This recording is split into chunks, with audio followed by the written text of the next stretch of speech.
স্বাগত সকাল ৯টার বিরতিহীন ইন্ডিপেন্ডেন্ট সংবাদে। আপনাদের সাথে আছি আমি রাকিব আহমেদ এবং আমি জান্নাতুল ফেরদৌস রুবা। শুরুতেই জানিয়ে দিব প্রধান শিরোনামগুলো। আদালতে এমপি আজিম হত্যায় কলকাতায় ঘটনা বর্ণনা করলেন সেলেস্তি রহমান। মৃত্যুর সনদ আগে শূন্য হচ্ছে না সংসদ আসন।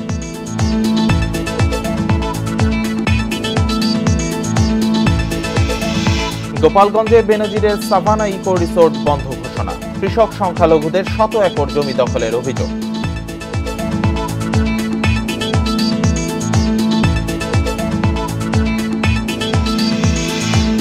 আসছে বাজেটে আয়কর বিষয়ে ডজনের বেশি পরিবর্তন আনছে এনবিআর।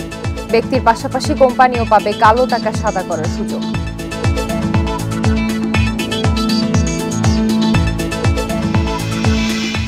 শুনছিলেন প্রধান শিরোনাম। সংবাদে আরো থাকছে। এ মাসেই বন্ধ হচ্ছে ৪,০০০ কোটি টাকার ইভিএম প্রকল্প। ব্যবহার নিয়ে অনিশ্চয়তা। ১.৫ লাখের মধ্যে সচল মাত্র ৪০,০০০ মেশিন। শুনছিলেন শিরোনাম, এবার বিস্তারিত। ৩ মাস সময় পেয়েও শেষ মুহূর্তে নিয়োগ অনুমতি দেয়ায় মালয়েশিয়া যেতে পারেননি ১৭,০০০ কর্মী। এমনকি প্রবেশ বন্ধের ২ দিন আগেও নিয়োগ অনুমতি দিয়েছে প্রবাসী কল্যাণ মন্ত্রণালয়। বিশেষজ্ঞরা বলছেন, কাজ ফেলে রেখে দুর্নীতিকে উৎসাহিত করেছে মন্ত্রণালয়। এতে বিপুল অর্থ লোপাটের সুযোগ পেয়েছে দালালেরা। রাজবাড়ীর মোহাম্মদ রাজু মালয়েশিয়ার চাহিদাপত্র পেয়েছেন গত ডিসেম্বরে। ৩ মাস পর এপ্রিলে ভিসা পান। এর ১ মাস পর টিকিট পেলেও বিএমইটির ছাড়পত্র না পাওয়ায় ফ্লাইট পেছায় ২৭ মে। এরপরও অজানা কারণে রাজু সহ ৫ জনকে পাসপোর্ট দেয়নি রিক্রুটিং এজেন্সি। টাকা দিছি আমার বন্ধুর মাধ্যমে। আমার বন্ধু মালয়েশিয়া থাকে, ওর মাধ্যমে ওর অ্যাকাউন্টে টাকা দিছি, ও নাকি এজেন্টে টাকা দিছে। সব কিছু তোমাদের দিয়ে দেবো, ৩১ তারিখে একটা ফ্লাইট হয়ে যাবে। পরে আর সেটা হয় না। এরপরের থেকে আমরা রাস্তা ঘুরতেছি আর কি।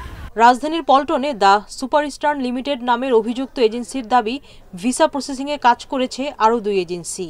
সবশেষ দালালের দাবি, কাঙ্ক্ষিত টাকা না পাওয়ায় ওই ৫ জনকে ফ্লাইট দেওয়া সম্ভব হয়নি। অথচ জনপ্রতি নিয়েছেন ৫,২০,০০০ টাকা।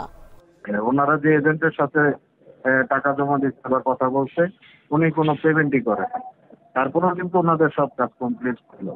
হ্যাঁ, ১০০ লোক যেতে পারেনি। এর ভিতরে কিছু আছে তাদের সমস্যা, কেউ অসুস্থ, কেউ হয়তো স্ট্রোক করে, কেউ অ্যাক্সিডেন্ট করছে। আর কিছু লোক আছে, অল্প কিছু লোক আছে যারা টিকিট কারণে যেতে পারে নাই। এদিকে মালয়েশিয়া প্রবেশের শেষ সময়েও নিয়োগ অনুমতি দিয়েছে প্রবাসী কল্যাণ মন্ত্রণালয়। তবে টিকিট ছাড়া অনুমতি পাওয়ার দাবি করছে রিক্রুটিং এজেন্সি। ফলে যেতে পারছেন না অনেকেই। মে মাসে প্রথম দিকে করতে, মে মাস শেষের দিকে করতে, হ্যাঁ সবাই একবার সব দিয়ে তারা করেছে। টিকিটের কপি সহ আমরা লাস্টে অনুমোদন। টিকিট কিছু আমরা শুনেছি ফলস টিকিট ছিল। আমি নিয়োগ অনুমতি দিচ্ছি, ফলস টিকিটটা কি ফলস না রিয়াল আমি দেখবো না, তাও লাস্ট মোমেন্টে।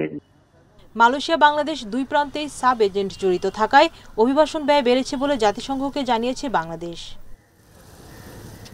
Sultana Jahan Mitu, Independent News, Dhaka. MP Azim হত্যা মামলায় আদালতে ১৬৪ ধারায় জবানবন্দি দিলেন অন্যতম সন্দেহভাজন আসামি সেলেস্তি রহমান। রিমান্ড শেষে সোমবার মুখ্য মহানগর হাকিম তোফাজ্জল হোসেনের আদালত তাকে হাজির করা হয়। জবানবন্দিতে সেলেস্তি রহমান নিজের সম্পৃক্ততার কথা স্বীকার করেছেন কিনা সে বিষয়ে নিশ্চিত হওয়া যায়নি। ঝিনাইদহ ৪ আসনের সংসদ সদস্য আনোয়ারুল আজিম হত্যায় কলকাতার ঘটনা বর্ণনা করেন তিনি। জবানবন্দি শেষে তাকে কারাগারে পাঠিয়ে দেওয়া হয়। গত ১১ই মে চিকিৎসার জন্য ভারতে যান সংসদ সদস্য আনোয়ারুল আজিম। সেখান থেকে নিখোঁজ হন তিনি। পরে জানা যায় কলকাতার নিউ টাউনের একটি অ্যাপার্টমেন্টে খুন হন এমপি আজিম। ভারতীয় পুলিশের দেয়া তথ্যে সে দেশে ৩ জনকে গ্রেপ্তার করা হয়, তাদেরই একজন সেলেস্তি রহমান।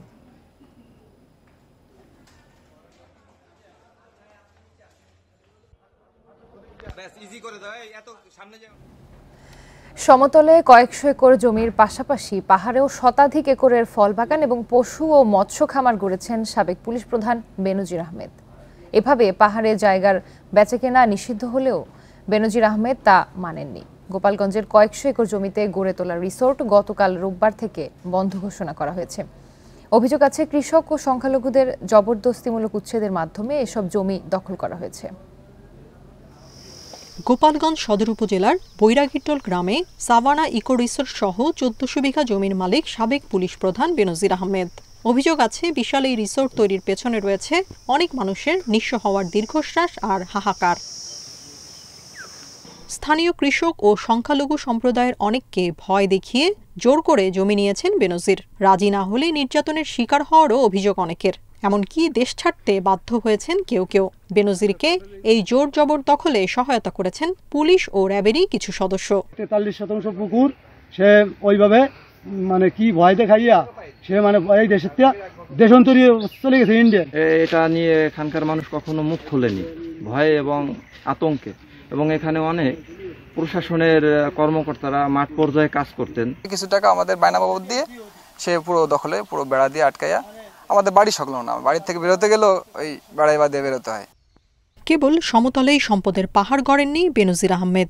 অঢেল সম্পদের মালিকানা তার পাহাড়েও। বান্দরবান সদরের সুয়ালেক ও লামায় নিজের এবং স্ত্রী ও মেয়ের নামে 100 একরের বেশি জমি রয়েছে। সেখানে বাগানবাড়ি, মাছ ও গরুর খামার, ফলের বাগান তৈরি করেছেন। এখানেও ক্ষমতার জোরে জমি দখলের অভিযোগ পুলিশের এই সাবেক মহাপরিদর্শকের বিরুদ্ধে। বাগানে প্রায় পরিবার 64 পরিবার অল্প টাকা নিয়ে তাকে বিক্রি করে দেয়, দাম কম নিয়ে এরা নিয়ে নিচ্ছে জোর করে। যদিও এসব বিষয়ে কিছুই জানা নেই বলে দাবি জেলা পুলিশ সুপারের। এসপির জায়গা আছে নাকি মানে অন্য কারো জায়গা আছে কিনা অ্যাকচুয়ালি আমার নলেজে নাই। এতদিন ভয়ে মুখ খুলতে না পারলেও এবার অসহায় ভুক্তভোগীরা জমি ফিরিয়ে দেওয়ার দাবি তুলেছেন। সরকার এ বিষয়ে ব্যবস্থা নেবে বলে আশা তাদের। Tania Nasrin, Independent News. এ নিয়ে আরও জানাতে গোপালগঞ্জ থেকে যুক্ত হচ্ছেন সহকর্মী প্রসূন কুমার মণ্ডল। প্রসূন, বেনজির আহমেদের গোপালগঞ্জে কি পরিমাণ সম্পত্তি রয়েছে, আর যাদের জোর জবরদস্তি করে জমিগুলো দখল করে নিয়েছে তারা কি কোনো ধরনের মামলা করেছেন কিনা, বিস্তারিত জানাবেন।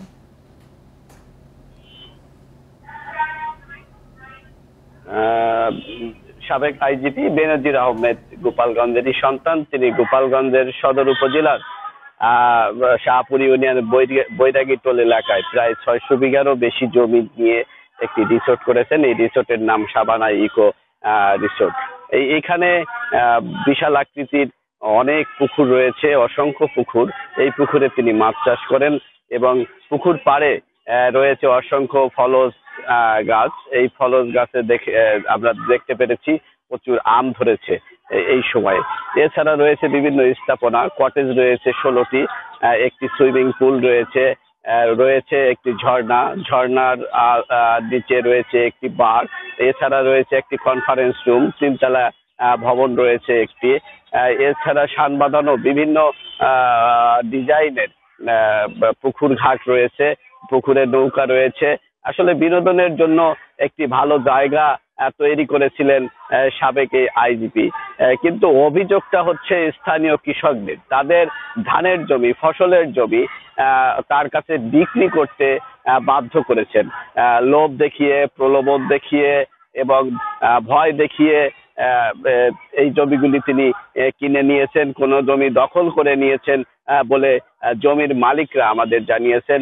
আমার বেশ কয়েকজন কৃষকের সঙ্গে, জমির মালিকের সঙ্গে কথা হয়েছে। তারা আমাকে জানিয়েছে যে তাদের সম্পত্তি এখনো এই রিসোর্টের মধ্যে রয়েছে, কিন্তু কোনো রেজিস্ট্রি করা হয়নি।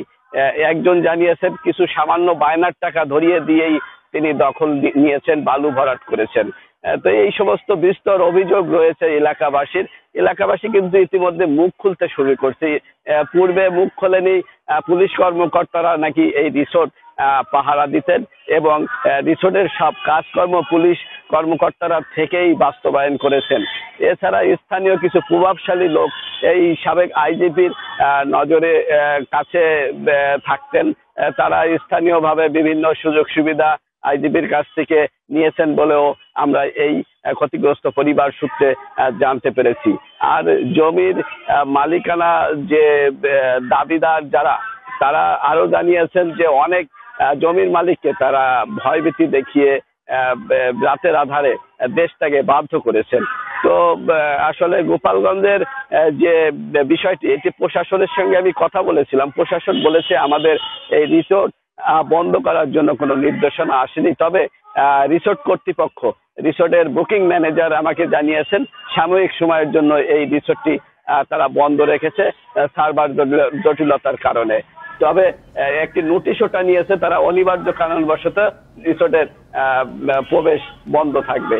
এই ছিল আমার কাছে গোপালগঞ্জের রিসোর্ট নিয়ে সর্বশেষ তথ্য। গোপালগঞ্জ থেকে জানাচ্ছিলেন সহকর্মী প্রসূন কুমার মণ্ডল। অর্থনৈতিক ও বাণিজ্যিক সম্পর্ক জোরদারে গুরুত্ব দিচ্ছে বাংলাদেশ ও চীন। এ লক্ষ্যে দুই দেশের পারস্পরিক সহযোগিতা বাড়াতে একমত ঢাকা ও বেইজিং। সোমবার চীনের রাজধানী বেইজিংয়ে দ্বিপাক্ষিক বৈঠক করেন দুই দেশের কর্মকর্তারা। বাংলাদেশের প্রতিনিধি দলের নেতৃত্ব দেন পররাষ্ট্র সচিব মাসুদ বিন মোমেন, আর চীনের নেতৃত্ব দেন দেশটির পররাষ্ট্র মন্ত্রণালয়ের ভাইস মিনিস্টার সুন ওয়েডং। এ সময় পররাষ্ট্র সচিব বাংলাদেশের অর্থনৈতিক উন্নয়নে চীনের সহযোগিতায় কৃতজ্ঞতা জানান। ভবিষ্যতেও বাংলাদেশের পাশে থাকার প্রতিশ্রুতি দেয় চীন।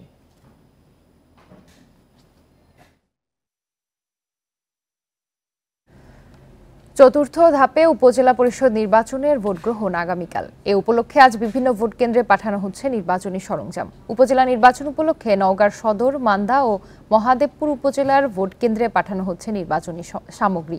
সকাল থেকে বিভিন্ন উপজেলার সহকারী রিটার্নিং কর্মকর্তার কার্যালয় থেকে এসব সামগ্রী দেওয়া হচ্ছে। এদিকে বরিশালের উজিরপুর, বানারীপাড়া ও বাবুগঞ্জ উপজেলার ১৯০ ভোট কেন্দ্রের মধ্যে ৪০ ভাগ গুরুত্বপূর্ণ বলছে প্রশাসন। ঘূর্ণিঝড় রিমালের কারণে তৃতীয় ধাপে স্থগিত হওয়া চাঁদপুরের ফরিদগঞ্জ ও কচুয়া উপজেলা পরিষদেও ভোট হবে চতুর্থ ধাপে। নির্বাচন ঘিরে যে কোনো ধরনের অপ্রীতিকর পরিস্থিতি মোকাবিলায় নির্বাচনী এলাকায় মোতায়েন করা হয়েছে র্যাব, পুলিশ, আনসার ও বিজিবি সদস্য।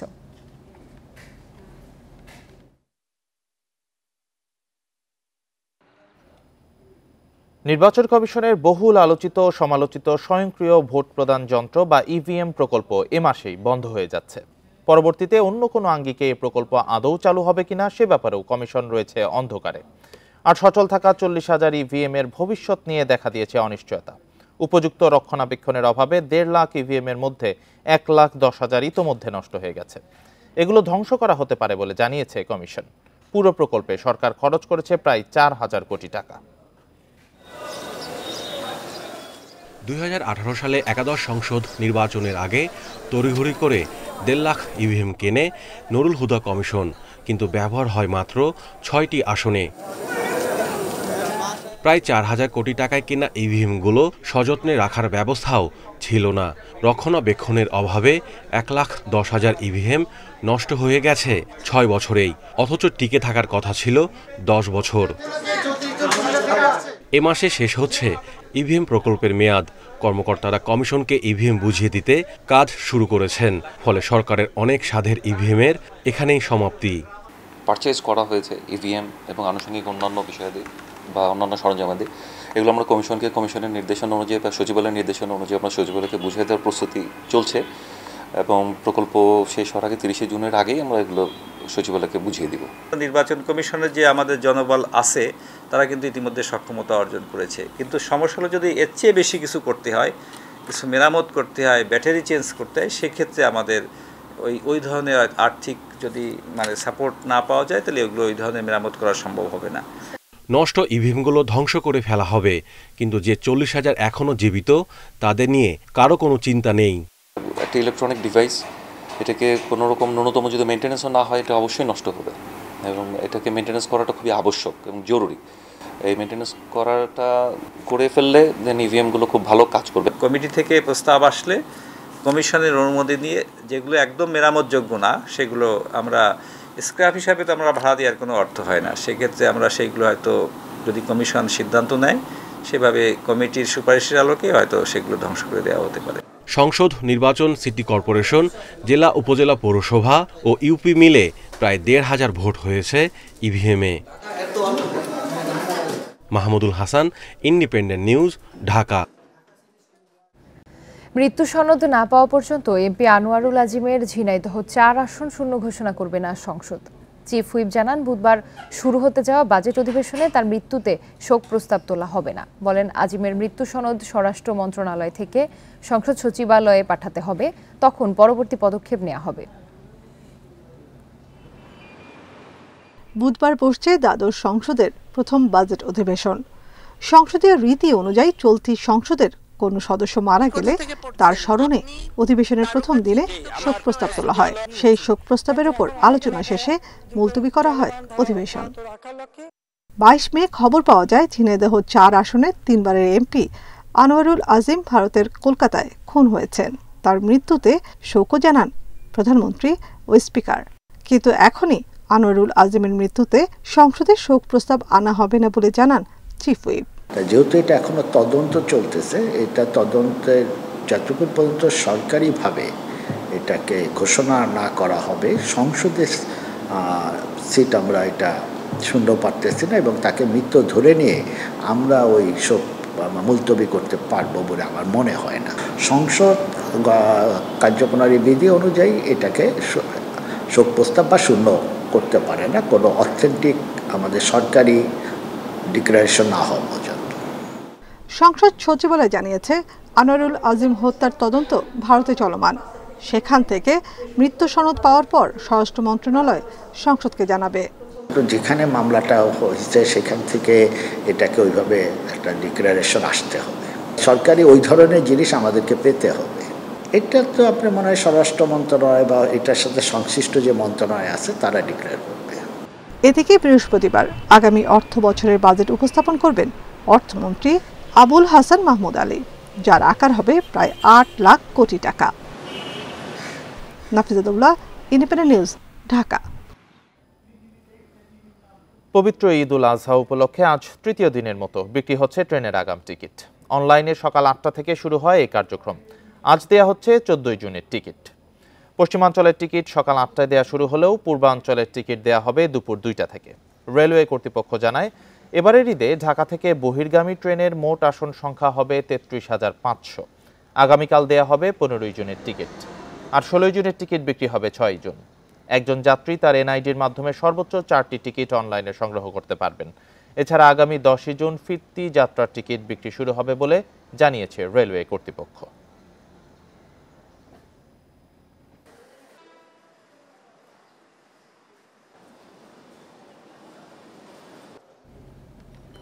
চা শিল্পের রপ্তানিকে গুরুত্ব দিয়ে সারা দেশে আজ পালিত হচ্ছে জাতীয় চা দিবস। স্মার্ট বাংলাদেশের সংকল্প রপ্তানিমুখী চা শিল্প, এ প্রতিপাদ্যে চতুর্থবারের মতো পালিত হচ্ছে দিবসটি। এ উপলক্ষে রাজধানীর ওসমানী স্মৃতি মিলনায়তনে আয়োজন করা হয়েছে মূল অনুষ্ঠান। এতে চা শিল্পে বিশেষ অবদানের স্বীকৃতি হিসেবে 8টি ক্যাটাগরিতে বিভিন্ন চা কোম্পানি ও ব্যক্তিকে এ পুরস্কার দেওয়া হবে। অনুষ্ঠানে যোগ দেবেন প্রধানমন্ত্রী শেখ হাসিনা। বাণিজ্য মন্ত্রণালয়ের তথ্যমতে 2023 সালে ইউরোপ, এশিয়া ও মধ্যপ্রাচ্যের 13টি দেশে প্রায় 1.04 মিলিয়ন কেজি চা রপ্তানি করা হয়েছে। আন্তর্জাতিক বাজারের চাহিদা অনুযায়ী চা উৎপাদনের কাজ করছে বাণিজ্য মন্ত্রণালয়।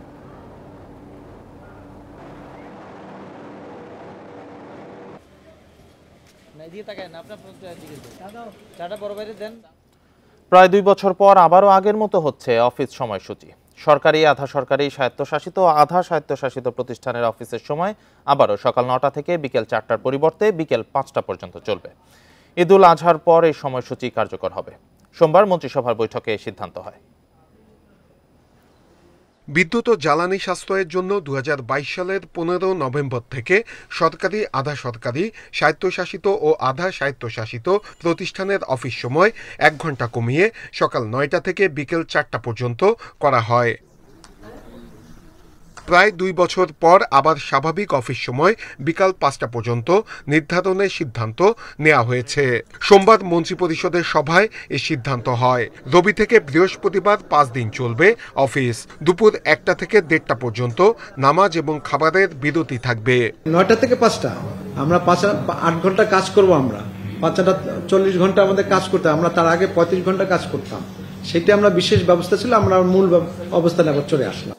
এছাড়া মন্ত্রিপরিষদ সভায় সোহরাওয়ার্দী উদ্যান থেকে শাহবাগ থানা সরিয়ে নেয়ার সিদ্ধান্ত নেওয়া হয়েছে। থানা সরিয়ে থানা শাহবাগের সাকুরা রেস্টুরেন্টের পেছনে নেওয়া হবে। ঢাকাস্থ সোহরাওয়ার্দী উদ্যানের স্বাধীনতা স্তম্ভ নির্মাণ প্রকল্পের আওতায় আপনারা জানেন যে ওইখানে যে থানাটা আছে, একটু থানাটা স্থানান্তর করা দরকার ছিল, তো সেটি এখন ক্যাবিনেট সিদ্ধান্ত দিয়েছেন। মন্ত্রিপরিষদ সভায় বাংলাদেশ বন শিল্প উন্নয়ন কর্পোরেশন আইনের চূড়ান্ত অনুমোদন দেয়া হয়েছে। নূরে আলম, ইন্ডিপেন্ডেন্ট নিউজ, ঢাকা। গত 24 ঘন্টায় ভারী বৃষ্টিপাত না হয় সিলেটের বন্যা পরিস্থিতি স্থিতিশীল আছে। বন্ধ হয়েছে উজান থেকে নেমে আসা ঢল। সুরমা ও কুশিয়ারা ছাড়া আর কোনো নদীর পানি এখন বিপদসীমার উপরে নেই। সুরমা নদীর পানি সিলেট পয়েন্টে বিপদসীমার 5 সেন্টিমিটার নিচ দিয়ে প্রবাহিত হচ্ছে বলে জানিয়েছে পানি উন্নয়ন বোর্ড। বন্যা পরিস্থিতির অবনতি না হলেও বন্যা আক্রান্ত বিভিন্ন এলাকায় আশ্রয় কেন্দ্র স্থান নেওয়া মানুষদের জন্য ত্রাণ সামগ্রী বিতরণ অব্যাহত রেখেছে স্থানীয় প্রশাসন। এদিকে সুনামগঞ্জের তাহিরপুর সড়কে পানি উঠে তলিয়ে যাওয়ায় জেলা সদরের সাথে যোগাযোগ বিচ্ছিন্ন। ভোর থেকে ভারী বৃষ্টিপাত হওয়ায় ও পাহাড়ি ঢলের কারণে বৃদ্ধি পেয়েছে নদ নদীর পানি। বৃষ্টিপাত অব্যাহত থাকলে আগামী 24 ঘন্টার মধ্যে বন্যা পরিস্থিতি সৃষ্টি হতে পারে বলে জানিয়েছে পানি উন্নয়ন বোর্ড।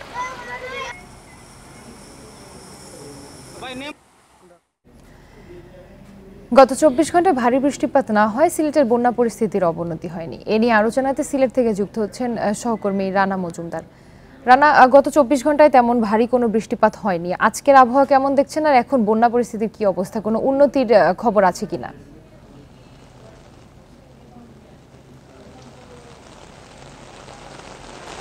দেখুন, গত 24 ঘন্টায় সিলেটে বৃষ্টিপাতের পরিমাণ রেকর্ড করা হয়েছে 52 মিলিমিটার।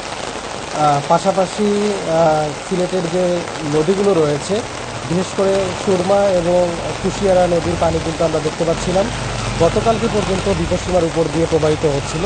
তবে আজকে পানি উন্নয়ন বোর্ড আমাদেরকে যে তথ্যটি জানিয়েছে সেটি হলো যে সুরমা নদীর পানি সিলেট পয়েন্টে 5 সেন্টিমিটার নিচ দিয়ে প্রবাহিত হচ্ছে বিপদসীমার। পাশাপাশি অন্যান্য যে নদীগুলো রয়েছে সেগুলোর পানিও কিন্তু এখন বিপদসীমার নিচ দিয়ে প্রবাহিত হচ্ছে বলে জানিয়েছে পানি উন্নয়ন বোর্ড। আর আমরা এই মুহূর্তে রয়েছি সিলেটের যে জামতলা এলাকাটি রয়েছে সেখানে।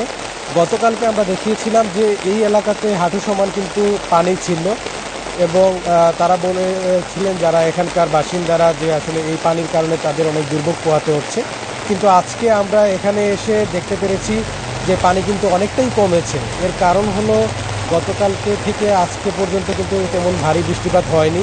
পাশাপাশি উজান থেকে নেমে আসার জলের পরিমাণটাও কিন্তু অনেক কমে গিয়েছে।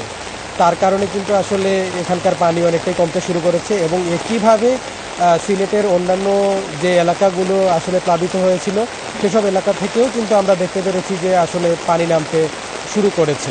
এবং নগরীতে অল্প বৃষ্টিপাতের কারণেই যেভাবে জলাবদ্ধতা সৃষ্টি হয় এর কারণে কিন্তু ক্ষোভ প্রকাশ করেছেন নগরবাসীরা এবং তারা বলছেন যে এর মূল কারণটি হচ্ছে অপরিকল্পিত যে নগরায়ণ রয়েছে কিংবা দুর্বল যে ড্রেনেজ সিস্টেম, এটিকে তারা দায়ী করছেন। পাশাপাশি সুরমা নদীর গভীরতা কমে যাওয়া একটি কারণ হিসেবে তারা উল্লেখ করছেন এবং তারা বলছেন যে অনেক ক্ষেত্রেই নদী কিংবা খাল কিংবা শহরের আশপাশ দিয়ে বয়ে যাওয়া যে ছড়াগুলো রয়েছে সেগুলো মূলত জনপ্রতিনিধি কিংবা প্রভাবশালী ব্যক্তিদের দ্বারা এগুলো কিন্তু আসলে দখল হয়ে যায় এবং সেগুলো পরবর্তীতে প্রশাসন কর্তৃক কিন্তু এই যে দখলমুক্ত করার যে প্রক্রিয়া সেটিও কিন্তু খুব ভালোভাবে লক্ষ্য করা যায় না বলে তারা আমাদেরকে জানিয়েছেন।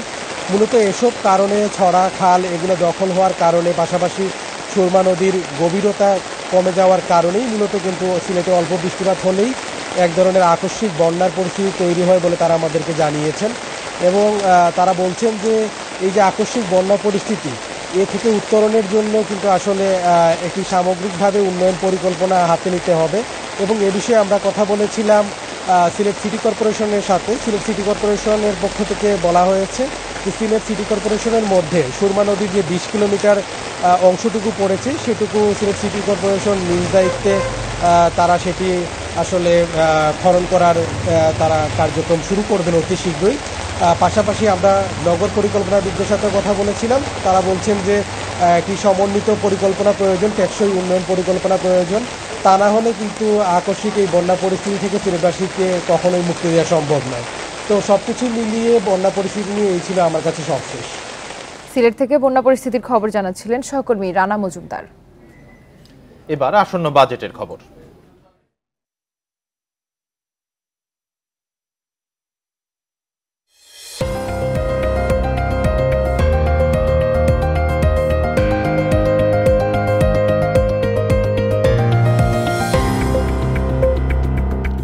আগামী অর্থবছরের জন্য বাজেটে আয়কর সংক্রান্ত ডজনের বেশি পরিবর্তন আনছে জাতীয় রাজস্ব বোর্ড এনবিআর। এর মধ্যে ব্যক্তির শ্রেণীর আয়করের সর্বোচ্চ হার বাড়ানো, পুঁজিবাজারে গেইন ট্যাক্স আরোপ সহ আয় বৃদ্ধির নানা প্রস্তাব থাকবে। সুযোগ থাকবে কালো টাকা সাদা করার। বাতিল হবে ভৌত অবকাঠামো খাতে কর সুবিধা। অল্প কিছু ক্ষেত্রে কমানো হবে কর হার। রাজস্ব বাড়াতে ব্যক্তি করের সর্বোচ্চ হার 5% বাড়িয়ে 30 করার প্রস্তাব করবে এনবিআর। যুক্ত হবে 20 লাখ টাকার একটি স্ল্যাব, মধ্যবর্তী দুটি স্ল্যাবে টাকার পরিমাণ বাড়বে 1 লাখ করে। শেয়ার বাজারে তালিকাভুক্ত নয় এমন কোম্পানির কর্পোরেট কর কমতে পারে 2.5%, তবে উল্টে যাবে তালিকাভুক্ত কোম্পানির করের শর্ত। এতে কর হার 2.5% বেড়ে যেতে পারে। জুস জাতীয় পণ্য উৎপাদনকারী কোম্পানির টার্নওভার কর বেড়ে হতে পারে 3%, 5% বাড়বে সমবায় সমিতির কর্পোরেট কর। শেয়ার বাজারে লেনদেন মুনাফায় কর অব্যাহতি বাতিল হচ্ছে। বছরে 50 লাখ টাকার বেশি মুনাফা হলে গেইন ট্যাক্স হবে প্রযোজ্য হারেই, অর্থাৎ ব্যক্তির অন্য আয়ের সঙ্গে যুক্ত হবে। পাশাপাশি কোম্পানির উদ্যোক্তা পরিচালকের গেইন ট্যাক্স বেড়ে হবে 15%। হাইটেক পার্ক, গভীর সমুদ্র বন্দর সহ 14 খাতে অব্যাহতি সুবিধা আর নাও বাড়তে পারে। এ মাসেই শেষ হচ্ছে এসব খাতে 10 বছর ভিত্তিক কর্পোরেট কর ছাড়ের সুবিধা। যে পরিমাণ এখন এনবিআর রাজস্ব আদায় করে করজনিত, তার প্রায় সমপরিমাণ রাজস্ব আদায়ের সুযোগ আছে। তো এই যে বিপুল পরিমাণ কর ফাঁকি বা কর এড়িয়ে যাওয়ার ঘটনা, কর কমপ্লায়েন্সের ভিতরে আনার ক্ষেত্রে উদ্যোগটাগুলো এখনগুলো কিন্তু খুব বড় রকমের উদ্যোগ আমরা দেখছিলাম। আইটি খাতের কর অব্যাহতি সুবিধা 3 বছর বাড়তে পারে, থাকবে 2027 সাল পর্যন্ত, তবে কমবে তালিকাভুক্ত সেবার সংখ্যা। উৎসে কর 10% বাড়তে পারে সরকারি বিশ্ববিদ্যালয় ও এমপিওভুক্ত প্রতিষ্ঠানের ব্যাংকে জমানো টাকার মুনাফায়, তবে ঋণপত্রের মাধ্যমে ও ঠিকাদারি হিসাবে খাদ্যপণ্য সরবরাহে উৎসে কর কমে অর্ধেক হবে। উৎপাদনশীল খাতকে স্বস্তি দিতে কাঁচামাল সরবরাহে উৎসে কর কমবে। সর্বোচ্চ হার কমে 5% হতে পারে, 1% করে কমতে পারে বাকি 2 ক্ষেত্রেও। কোভিডের পরে পরবর্তীকালীন আপনি লক্ষ্য করেছেন যে ব্যবসা কিন্তু প্রসার ঘটেনি, ব্যবসা কিন্তু ইনভেস্টমেন্ট আসেনি। এখন আমাদের আগামীর জন্য দরকার হচ্ছে ইনভেস্টমেন্টস আরও বাড়ানো। এবার বাড়ছে শর্তযুক্ত সেবার সংখ্যা। বিয়ের জন্য কমিউনিটি সেন্টার ভাড়া সহ 3 ক্ষেত্রে রিটার্ন জমার প্রমাণ দেখানো বাধ্যতামূলক হতে পারে। সবশেষ 2021-22 অর্থ বছরে কালো টাকার মালিকরা সাধারণ ক্ষমা পান। বাজেটে আবারও ফিরছে এই সুবিধা। এবার সুযোগ পাবে কোম্পানিও, কর হতে পারে 15%। Ruhul Amin, independent News, Dhaka. খাদ্য নিরাপত্তায় কৃষিতে ভরসা বাড়লেও বাজেটে এ খাতে বরাদ্দ তেমন বাড়ানো হয় না। চলতি অর্থবছরে কৃষি খাতে বরাদ্দ মাত্র 5.74%। বিশ্লেষকেরা বলছেন জলবায়ু পরিবর্তন সহ নানা চ্যালেঞ্জ মোকাবিলায় বাজেটের কমপক্ষে 10% কৃষি খাতে বরাদ্দ রাখা উচিত। দেশে প্রতি বছর কমছে কৃষি জমি, শিল্প কারখানা নির্মাণ সহ নানা কাজে ব্যবহার হচ্ছে আবাদি জমি। মাত্র 88,29,000 হেক্টর চাষযোগ্য জমি দিয়ে পূরণ করতে হচ্ছে 17 কোটি মানুষের খাদ্যের চাহিদা। পাশাপাশি বিরূপ আবহাওয়ার কারণে কৃষি খাতের উৎপাদন ব্যাহত হচ্ছে। চলতি অর্থ বছরের বাজেটে কৃষি খাতের বরাদ্দ ছিল মাত্র 5.74%, যা দেশের অর্থনীতিতে এ খাতের প্রত্যক্ষ অবদানের চেয়ে অর্ধেকেরও কম। 2013-14 সালের বাজেটে কৃষি খাতে বরাদ্দ ছিল 11%। গত এক যুগে বাজেটে পরিধি বাড়লেও কৃষিতে বরাদ্দ অর্ধেকে নেমেছে। সামগ্রিক বিবেচনায় কৃষিতে এবার সর্বোচ্চ গুরুত্ব দেওয়া হচ্ছে বলে জানিয়েছেন নীতি নির্ধারকরা। করোনার পর থেকে বিভিন্ন সারের দাম যেগুলো আমরা আমদানি করি সেগুলোর দাম বেড়েছে। দাম বাড়ার সত্ত্বেও আমরা সারের অন্যান্য যে সকল ভর্তুকি কৃষিতে যে আমাদের বরাদ্দ সেটা কমানো হয়নি। বাজেট আসতেছে, এই বাজেটেও কৃষি যথাযথ গুরুত্ব পাবে। বিশ্লেষকরা বলছেন কৃষি খাতে পর্যাপ্ত বরাদ্দ ও ভর্তুকি নিশ্চিত করতে না পারলে দেশের খাদ্য আমদানি নির্ভরতা ক্রমেই বাড়বে। বাজেটে তাই কৃষি খাতের বরাদ্দ বৃদ্ধির পাশাপাশি জলবায়ু পরিবর্তনের প্রভাব মোকাবেলায় গবেষণায় বরাদ্দ বাড়ানোর পরামর্শ তাদের। আধুনিক চাষাবাদে আরও বেশি করে মনোনিবেশ করতে হবে, এবং সেটা যদি করতে হয় তাহলে কৃষিতে আমাদের বরাদ্দ বাড়াতে হবে, বিনিয়োগ বাড়াতে হবে, কিন্তু প্রকৃত অর্থে তো বিনিয়োগ বাড়ছে না। তাই এমন পরিস্থিতিতে কমপক্ষে যে হারে আমাদের মোট বাজেট বৃদ্ধি পায় অন্তত সেই হারে কৃষি বাজেট বাড়িয়ে নেওয়া উচিত। অর্থনীতিবিদরা বলছেন কৃষির উৎপাদন বাড়াতে কৃষকদের সহজে ঋণ দেওয়া ও উন্নত প্রযুক্তির ব্যবস্থা করতে হবে। তাই বাজেটে কৃষি খাতকে সবচেয়ে বেশি গুরুত্ব দেওয়ার পরামর্শ তাদের। Shahid Ahmed, independent News, Dhaka. চট্টগ্রামের আগ্রাবাদে বখাটে কিশোর চক্রের ছুরিকাঘাতে মোহাম্মদ আজিম নামে এক কিশোর নিহত হয়েছে। এ ঘটনায় জড়িত 3 জনকে আটক করেছে পুলিশ। কিশোর চক্রের মধ্যে পূর্ববিরোধের জেরে হত্যাকাণ্ড বলে ধারণা করছে পুলিশ। সোমবার রাত 9:30টার দিকে চৌমুহনী এলাকায় এ ঘটনা ঘটে। পুলিশ জানায়, রাত 9:30টার দিকে কাঁচা বাজারের পেছনে একা দাঁড়িয়েছিল আজিম। এ সময় 5-6 জনের একটি কিশোর দল তার উপর হামলা চালায় এবং ছুরিকাঘাত করে পালিয়ে যায়। পরে গুরুতর আহত অবস্থায় স্থানীয়রা আজিমকে উদ্ধার করে চট্টগ্রাম মেডিকেলে নিয়ে গেলে চিকিৎসক মৃত ঘোষণা করেন।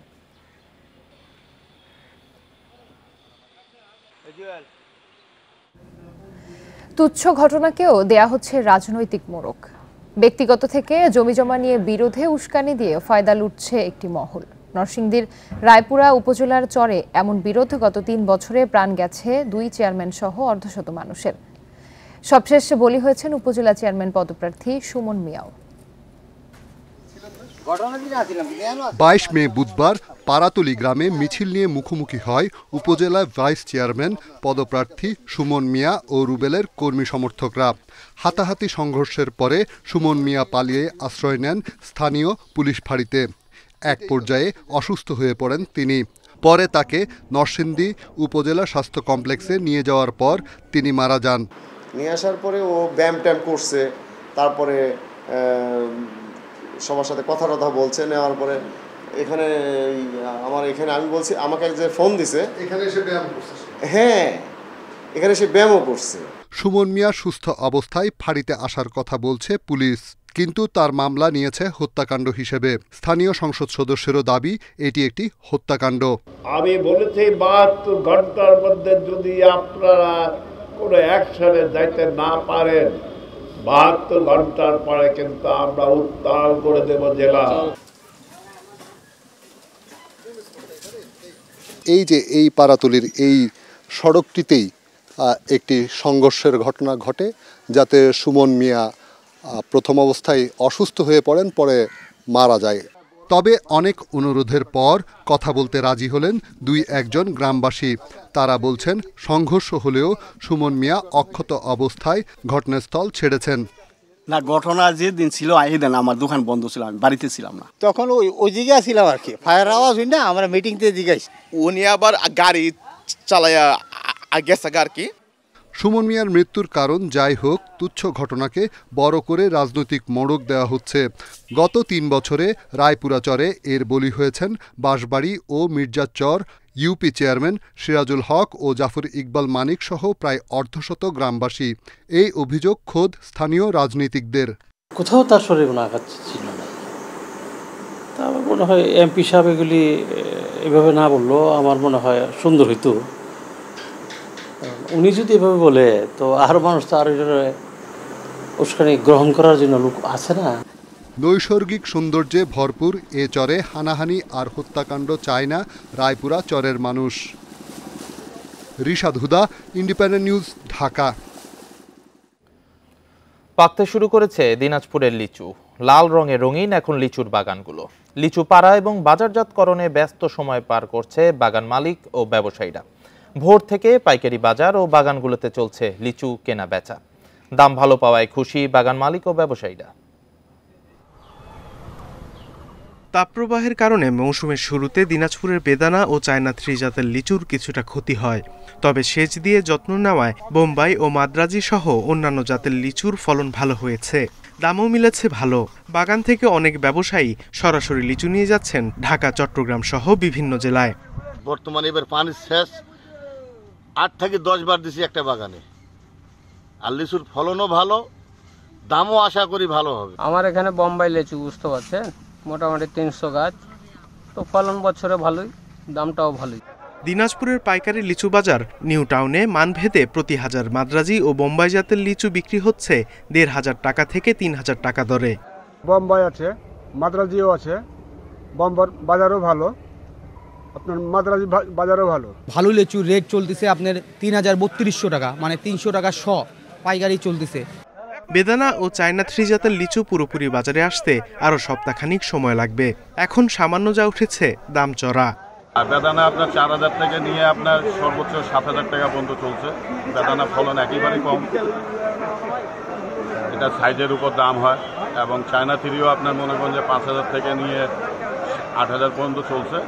দিনাজপুর জেলায় ৫,৪৮১ হেক্টর জমিতে লিচু বাগান রয়েছে ৫,৪18টি, আর বসতবাড়ির উঠানসহ আশপাশে লিচু বাগান রয়েছে ৭ লাখের বেশি। Independent news. আর এই ছিল সকাল ৯টার বিরতিহীন ইন্ডিপেন্ডেন্ট সংবাদ। ইন্ডিপেন্ডেন্ট টেলিভিশনের সব খবর বিস্তারিত জানতে চোখ রাখুন ফেসবুক, ইউটিউব, এক্সে। এতক্ষণ সাথে থাকার জন্য সবাইকে ধন্যবাদ।